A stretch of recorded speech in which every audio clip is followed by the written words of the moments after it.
Thousands of Palestinians protest against Israeli annexation plan. Dozens of foreign diplomats attend Jericho event, including UN envoy stressing annexation is against international law.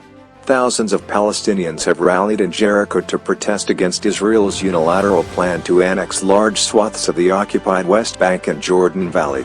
Monday's gathering was also attended by dozens of foreign diplomats, including the United Nations Peace Envoy for the Middle East, Nickolay Mladenov, and the European Union's representative, Sven Kuehn von Burgsdorff.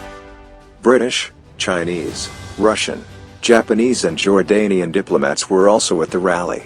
Citing the presence of the dignitaries, Al Jazeera's Nida Ibrahim said, "Palestinians hope that by doing gatherings like this, they would pressure the international community.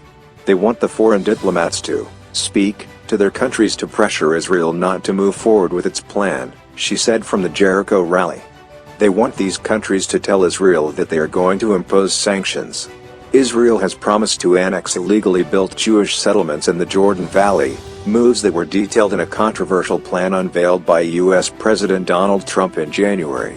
Such a development could spell the end of the long-stalled peace process by making it virtually impossible to establish a viable Palestinian state.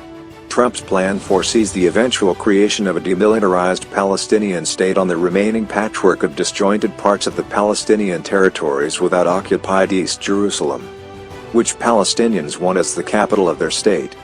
The Palestinians have rejected Trump's plan, but the Israeli government of Prime Minister Benjamin Netanyahu has said it could begin the annexation process from July 1st. At the Jericho event, Mladenov said if the U.S.-backed annexation plan proceeded, it could kill peace and Palestinian statehood.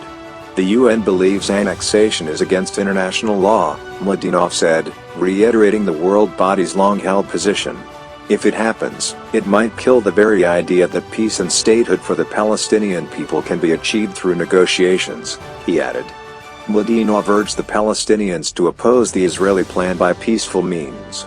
People of Palestine do not despair, do not stray away from the path of non-violence, Mladenov said. You're not renting a home, this is your home. Do not lose sight of the goal of a free Palestinian state next to Israel.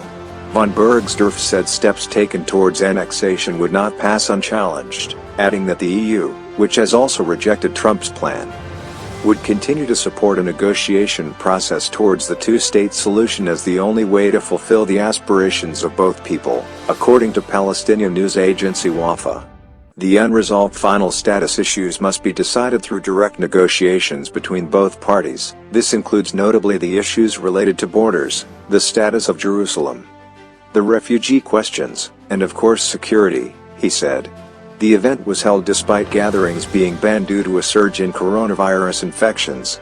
The number of coronavirus cases in the occupied West Bank has more than doubled in a week, the Palestinian Authority, PA, said on Monday, after warning a possible second wave of infections could be worse than the first. The Palestinian Health Ministry on Monday reported 142 new infections, the highest jump in a single day since the start of the pandemic.